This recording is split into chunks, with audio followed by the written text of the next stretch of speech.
หวงแหนแผ่นดินอันเป็นมรดกของบรรพชนพ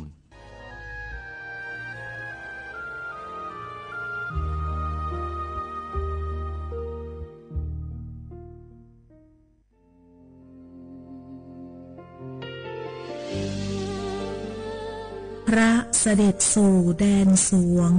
ไทยทั้งปวงน้อมสำนึกในพระมหากรุณาธิคุณตราบนิรันดร์ข้าพระพุทธเจ้าข้าราชการและเจ้าหน้าที่สถานีวิทยุกระจายเสียงแห่งประเทศไทยจังหวัดเชียงใหม่กรมประชาสัมพันธ์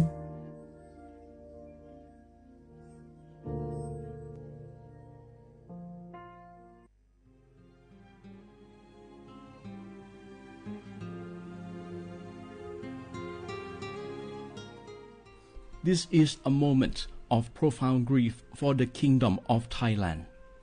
We, the collective voices of Radio Thailand Chiang Mai, join the Thai nation in mourning the passing of our beloved Queen Martha, Her Majesty Queen Sirikit. Her life was a testament to the unwavering service, grace, and deep love for the Thai people. Our humble condolences and thoughts are with His Majesty the King, the royal family, and all the Thai people during this deeply sorrowful time. We will remember her forever.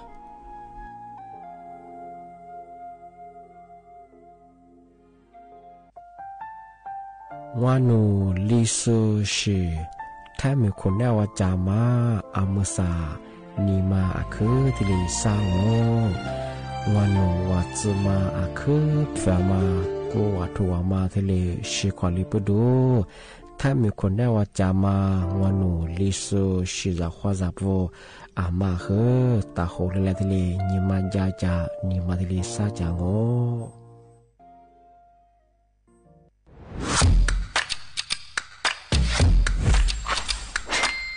กลับมาแล้ววันนี้กับโครงการคนละครึ่ง plus รัฐออกครึ่งประชาชนออกครึ่งช่วยเศรษฐกิจไทยหมุนเวียนเติบโตถ้าเราช่วยกัน plus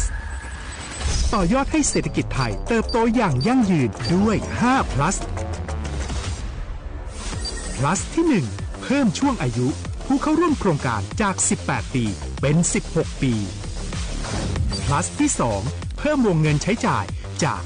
150บาทเป็น200บาทเพิ่มพลังซื้อของประชาชนเพื่อกระตุ้นการหมุนเวียนในระบบเศรษฐกิจฐานรากลดภาระค่าครองชีพ plus ที่3เพิ่มสิทธิพิเศษด้วยการดูแลผู้ที่อยู่ในระบบภาษีให้ได้รับสิทธิพิเศษมากขึ้นเพื่อสร้างแรงจูงใจให้ทุกคนร่วมอยู่ในระบบอย่างโปร่งใส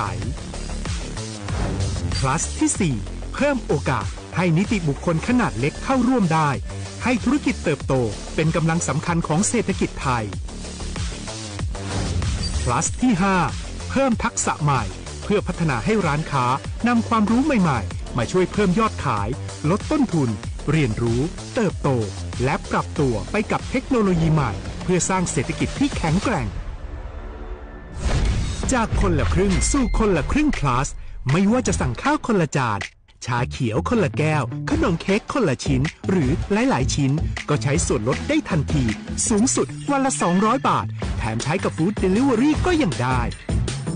สำหรับประชาชนไทยอายุ16ปีเป็นต้นไปสมัครรับสิทธิ์ผ่านแอปพลิเคชันเป๋าตังวันที่ 20-26 ตุลาคม 2568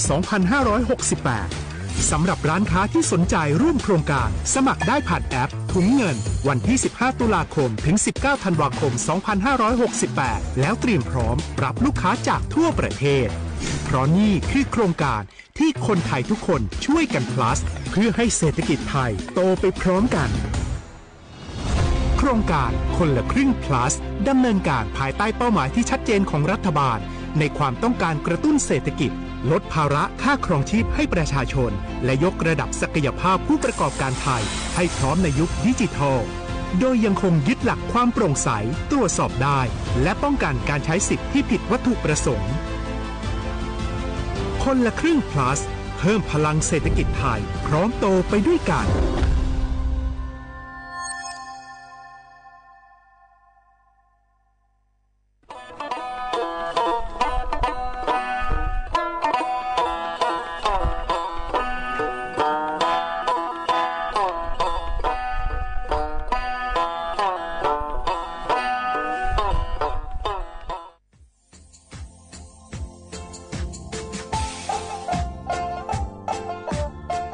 นารัฐมาปีมาซื้อจีนชมังโงมัญญาคณะรัฐมนตรีไงมีมติยากกว่าอยู่หัวมองเมื่อเหือนยากุลาซื้อหาหนีซื้อกูยังไงยึดโคหนีตรงยาโฉดซื้อฉีกว่ายาไปละมองเมื่อเหือแก้ไขปัญหาไงสถานะอาทิยาเหือสัญชาไงเอาถ้ามีคนเนี่ยว่าจะส่วนไงอธิบายยากกฎหมายถูกว่าไปละมองเมื่อเหือไงมาตราที่17ไงแห่งพระราชบัญญัติคนเข้าเมืองไงพอสองว่าไม่อยากให้ญี่ปุ่นอยากให้หนีตัวยาหนีซื้อหนีกวางกันเท่าโวถ้ามีคนเนี่ยว่าดูแลโซอาทิตย์เฮมือจ้าจางโง่เป็นยังไงอาทิตย์โวมีทะเบียนประวัติเฮถูกต้องอยู่ไงอธิบายโวสารว่ายื่อขอสถานะไงคนต่างด้าวเข้าเมืองโดยชอบด้วยกฎหมายที่ดียินหน้าบุรุษงาอาทิตย์ทยากฎหมายถูกว่าบรรดามาเพิ่งไงมาตราที่7ทวีไงแห่งพระราชบัญญัติไงสัญชาติยึดขวงงไปเฮพศยังไง2508ไงเอาถ้ามีคนได้ว่าเฮตาซุงโงไม่ยังไงอาทิตย์เฮอาบามันก็จะเฮอามาไงเอาว่าอยู่ในทะเบียนประวัติบุคคลไงอธิบายว่าไม่มีสถานะทางทะเบียนมาจุบะเฮสามารถยื่นขอสัญชาติไทยที่กรุงเทพมหานครไงยื่นที่สำนักบริหารการทะเบียนกรมการปกครองไงอธิบายเราส่วนต่างจังหวัดจะสุบะเฮว่ายื่นต่อในอำเภอตานภูมิลำเนาไงปีขวานนแล้วก็จะบอกว่าอำเภอยี่ทียื้อชองไงยื้อเวลาโง่ไม่ยายาว่าเวลาใช้การยาขนาดถี่เนี่ยควานยี่นวันยังไงอดีตเฮนี่มีกับพวกควานยี่ทีน่าเหียโชฮาหนีซึกูยังไงยึดโขหนีตัวเหียโชซึกูกว่าเสือทีลียื้อชองง่าถึงมาปีเมื่อซื้อจีเจ้าว่าชาวข้าได้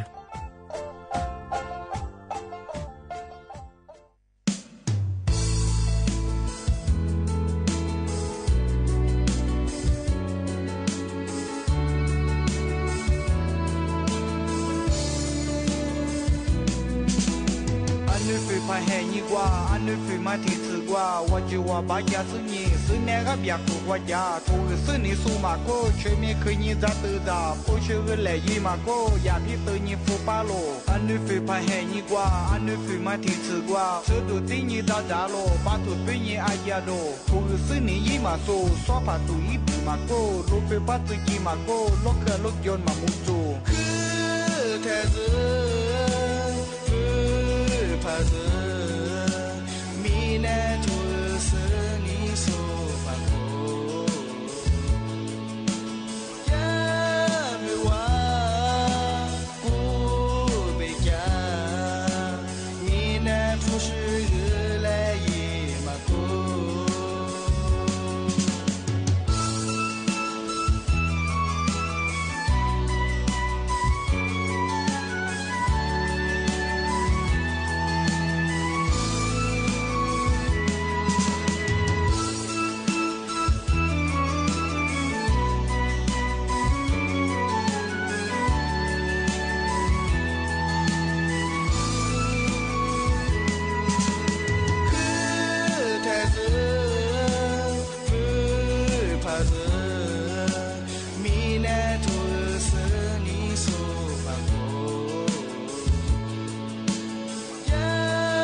มาสู่แห่งยิ่งยามุกว่ามีแน่ก็เร็วอาทิตย์จะคือมาชื่อเราอามือมาสู่แห่งยิ่งยาถูกซื้อนี่สู่ก็เราซื้อผักกูผักดูละเจ้าตาผักลุงปาผิวละเจ้าลุงปาจะดูปัจจุบันชื่อดูจะชื่อซื้อนี่อยู่ซื้อจ้าโลเรื่องแหลผู้ซื้อฟูกว่าโลมาที่จะฟูจ้าวเร็วมาคูอาเจียดูว่าเร็วซื้อนี่ซื้อแต่กะกูเรามีแต่เชื่อมามูบาเรานี่มีซื้อ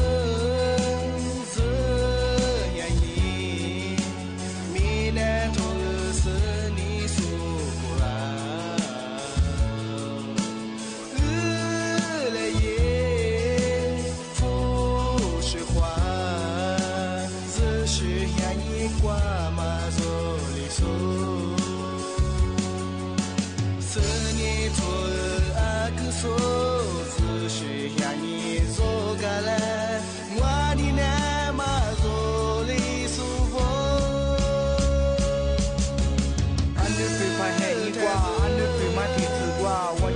家是你是那个别国国家都是你数码过全面可以咋都咋不学个来一码过也比等你不巴罗俺的嘴巴还一挂俺的嘴嘛第四挂这都对你到家了把都对你爱家了不是你一码多说法都一码多都对把都一码多落个落脚嘛木做俺的嘴巴还一杯俺们嘛做年一年不管你那个了俺的咋个嘛去了俺们嘛做年一年都是你舒服了是怕苦怕多辣椒打怕路怕皮辣椒路怕走走走走走把子咋学都咋学是你就是咋咋喽人来不是不花喽马地咋不咋我了马古阿家都我了是你是带个苦了你带什么木巴了思绪呀一挂马走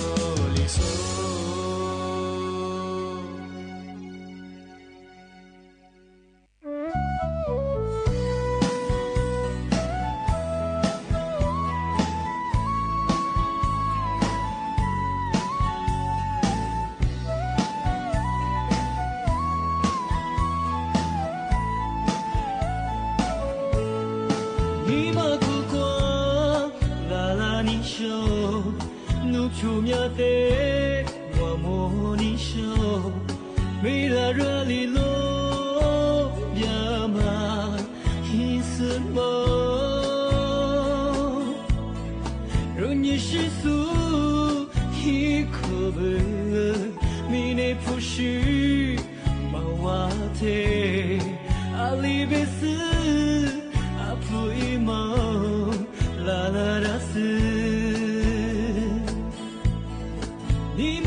若你是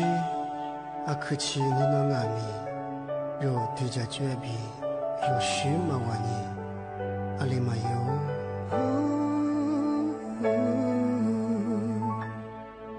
替你抓年努比我，格两我比对家喽。阿六百年肉对家具马须来夸你，你马须着米对家具马瓦年，一口瓜丝里里马达。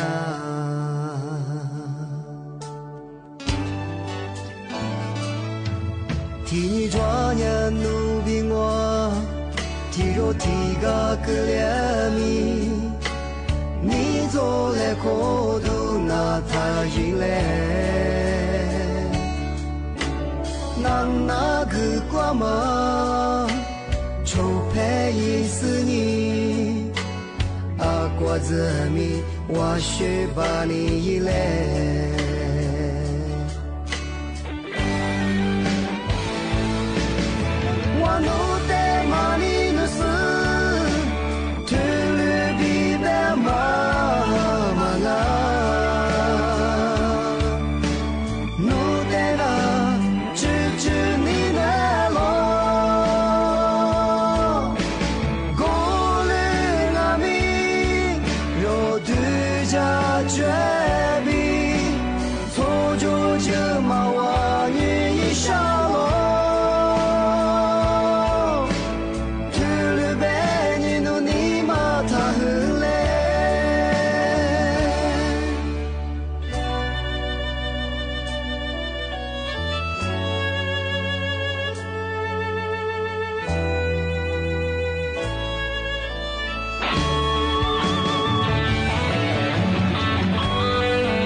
须马瓦年，一口瓜罗比里马达。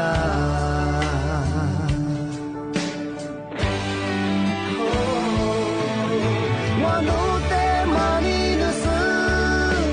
特律比白马马啊，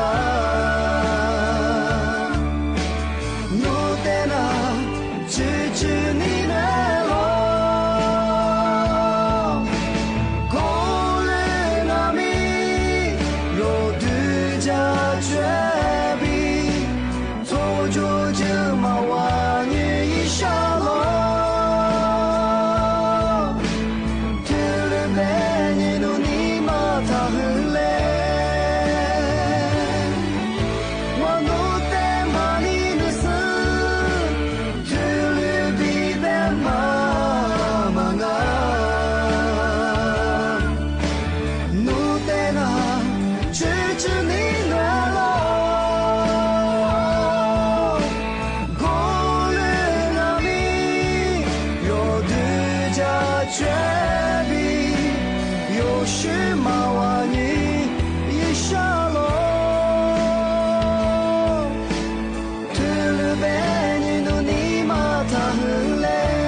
写画不啦画画，阿姆萨阿我李松我都知的话贝拉翁啊，阿我李松我ปากกากุงอปัญญาธาจิ้มหมายงะสถานีวิทยุกระจายเสียงแห่งประเทศไทยจังหวัดเชียงใหม่วันดางาอาววิทยุว่ามือจะมางอปัญญายีระบบยา AM ยี่ครึ่งความถี่งอปัญญาที่ตัวลี่ยาฉีดโฉกกว่าโจญาโดลางา ที่ทาวระบบไลฟ์สดคือจังฟิสุบุยเพลงของเฮอสวทเชียงใหม่ AM 1476กิโลเฮิรตซ์เลยไลฟ์สดอย่างเอาลิซึ่งงงว่ามันยาที่นี่มาเฮอหนีหัวตัวแต่แน่ว่ามันยาเฮอชมมัวควานีจีมัวว่าที่หัวตัวที่มุลงมันยาหนีมัวควานีสามอทรีตัวน่ะที่เนี่ยควานีน่ะเนี่ยสแน่ๆที่หัวทิมรอที่ขวาที่ดูจางงเอาเชื่อว่าบูถ้าวิทยุพัฒนาจารย์สูงถ้าไล่สวัสดิ์สุดละคือขวางนี่เมที่ยิงเป็นยาเอาลิสูบังเป็นยาคือกูหาเสนี่เมที่ยิงเป็นยาแหวนยิงแหวนยิยิ่งโคยิ่งโตยิ่งจึงว่าโคที่ปัญญาไทยบางปัญญาชื่อหาหนีจือที่ช่วยชื่อหาซาชื่อยังนี่มีถึงยังบ่เหน่าลิงหัวงวันพฤหัสบดีที่30เดือนตุลาคมพศบ่เห2568ที่คมางที่นี่คือนั่นเราถึงมาปีมาซื้อจีนเชื่อมังงมยังแม่ที่ยังงเป็นอย่างเฮชื่อหาหนีจะกู้ยังว่าว่ายิ่งถึงยังเธอโครงการคนละครึ่งพลัสมังอยู่มังที่แบบงเป็นอย่างเช่นโครงการนี่ไม่เป็นเฮหนีอย่างมังเอาคนละครึ่งนี่สิมาว่าสุงเป็นยังมาก็ทำเป็นเดียงว่ายิ่งที่ขวาที่เลยเปิดใช้งานเอาเปิดใช้สิทธิเลยยิ่งว่าโดยหนีจะกู้ยังควานี่สุดที่หาสุดที่เนี่ยถ้าเกิดกู้ใจของปีว่านุสุดที่หาสุดที่เนี่ยว่าพักคุยงเป็นยังไงพักคุยยังไม่คือนุเขามาปุ๋ยเป็นยังไงนุยี่สิคือที่เลยถูกตายาบ่ดงอาจจะเป็นยังว่าที่โครงการคนละครึ่งพลัสงานว่าอยู่สุดเป็นยังคือนุอาริยาคือยังคือยิ่งที่ขวานเปิดใช้งานเธอสุดที่หาสุดที่เนี่ยว่าถ้าเกิดใจเชื่อของอาจจะเป็นคือนี่มีกับพวกยังอันที่เลยยิ่งที่ขวานที่เลยอยู่ยังเขาเจ้าของยังที่เลยมาตัดสินเฉยนั่นแหละอาจจะเป็นแต่ไม่เด็กนี่มีเฮหนีอย่างนี้มังเดี๋ยวบอกโครงการคนละครึ่งพระสิยมังอาจจะเป็นเชื่อเขาว่าสุดแพ้แต่ก็ตัวมาซึ่งมันยัง20วันซึ่งมันยังยาแบ่งอันนี้ยังคือยิ่งวุฒิขวาที่เลยเปิดใช้งานอยู่ว่าเธอสติหาสติเนี่ยว่ามาเป็นเจ้าโนพามาอยู่ไม่ยังเธอสติหาสติเนี่ยว่าใจอยู่พออยู่ไม่ยังคือีกวันนึงอยู่มันน้องโนถูกตัดยี่สิบทำมาไม่ใช่ไม่เคยที่ปีมาประกาศจ้าวันเช้าละทีนี้ทำมาเทเชติกาที่วันนี้ละมาซื้อสุดวงมาซื้อที่เอาคนละครึ่งพลัสมังเอา20วาสุนูวาลิญิโนมาอยู่วาสุลาญิญวุต่อมังนุยสิสุลาวุต่อมันคือทำมาคือมีความผิดว่าบ่ดงที่นี่นึกว่าเปรียบเสมือนว่าเงินสดผู้ว่าป้าว่ามันยังไงทำไมมีความผิดเกลียดบ่ดงอาทิตย์แบงของมันยังปีว่าอันที่ไปเยี่ยมมันยังสุพรรณมันเลี้ยงมันยังไงพอซุมันยัง20ยังถูกตัดยังบ่ดงที่ยังเจ้าของมุทเชียเอารัฐบาล20โครงการจะ20ว่ายังนูมาว่าเกลียดไม่ใช่ของที่ยังมีความผิดไงขบวนสืบเบี้ยมันสักโคตรสืบบ่ดงของที่ยังผู้บ่าโคจามามันยังไม่เกินโชว์มือบาที่เรียกโคจาบ่ดงไม่เกิน60,000 บาทที่ยังจำคุกไม่เกิน3 ปีบ่ดงนึกที่เลยไปเยี่ยมนึกว่าเอาช่อโกงยุ่ยได้ยังอาจจะไปยากกระทรวงการคลังยังที่เรียกตัวฝรั่งอาจจะไปเฉพาะที่โครงการคนละครึ่งอยู่ซุ้มยังเอา20มาทำวจที่ยังว่าผู้บ่าเงินสมประมาทไทยยังพาซุมุลมันยังมาจุฬาเฉพาะผู้บ่าที่รัฐบาลกำลังนี่ตัวบ่ามันก็ใช่นี่ตัวลิเฮียแต่ก็ตัวเขาที่ว่าใช่ไงว่าภาษีบุษบยังนี่ตัวลิเฮียเอาว่าภาษีมาบุษบนี่ตัวที่ว่าใช่ไงอันที่เป็นทำไม20มาแต่ยังว่าสุดท้ายเฉพาะยี่ห้อต่อว่าจ้าเจ้าหน้าที่สูกุญแจตัวนี้ไปโนขายสีไม่อยากทำมาโนเจ้าของ20มาว่ามาจุฬาที่ยังโดนป่ายมา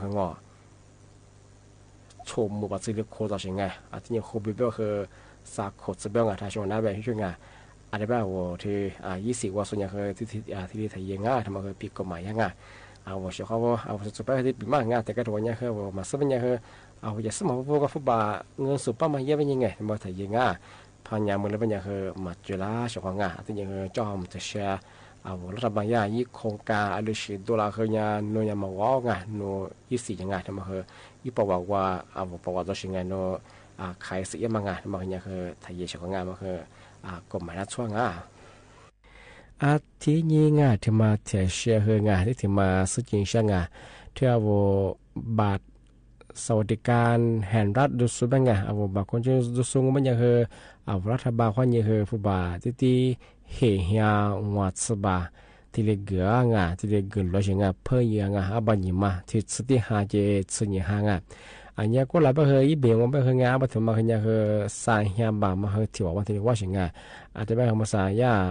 ที่กำยังคือเฮียวัดสบยังคือสุดที่หาเจสุญญาอีเบียงมันจะส่งไม่คือยังคือที่ตัวที่เฮียวัดสบาที่เลือกหัวอาจจะเป็นบัญญัติมาคนนั้นเป็นเฮียวัดสบยังคือที่ตัวสิ่งที่เรียกว่างานมันก็เรียกว่าบางคนจนแต่ส่วน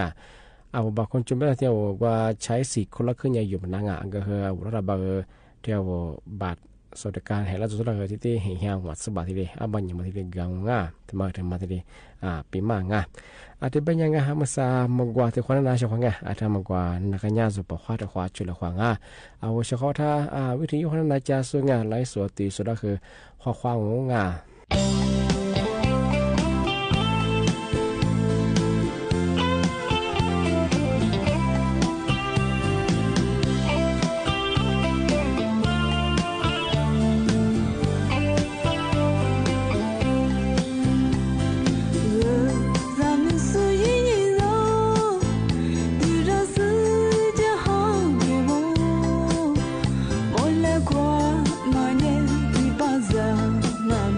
Tears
แม่ถึงยังมาเฮอเที่ยวโครงการคนละครึ่งไง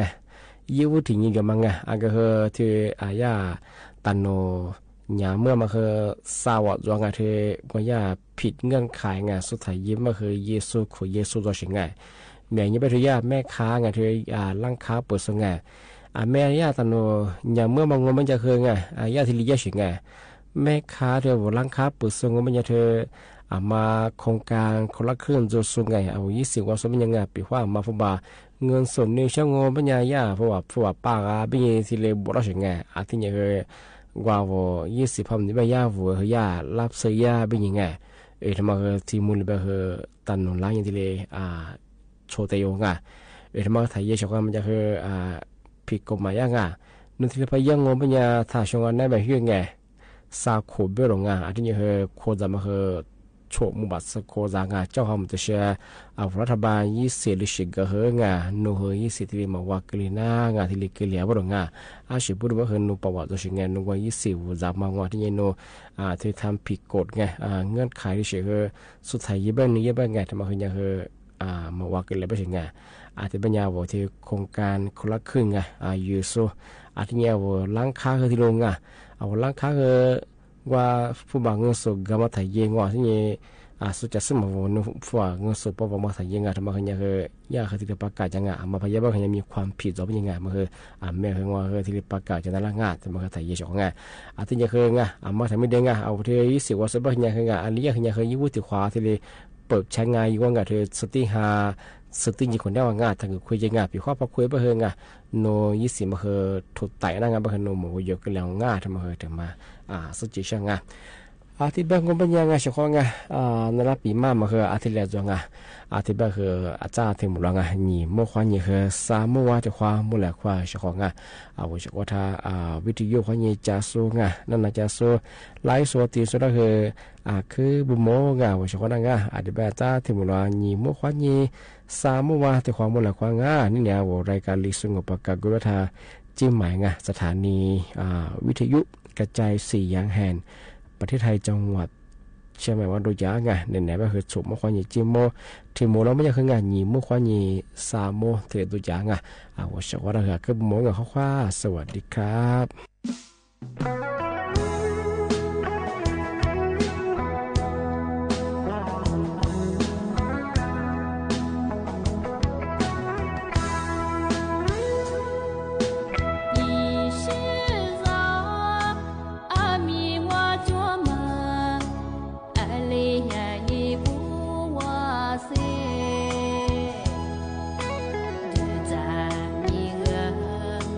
阿玛尼亚索。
ti pa ya le yin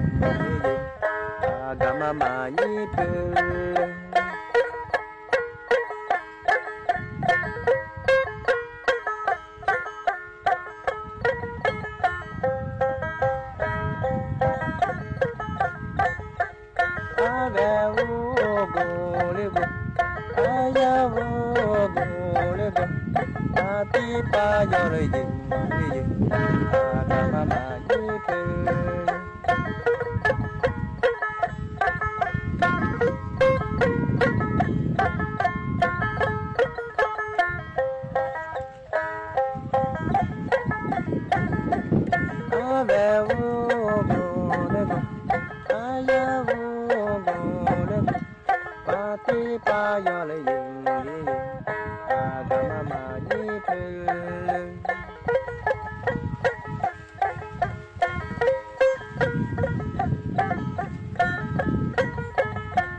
Ave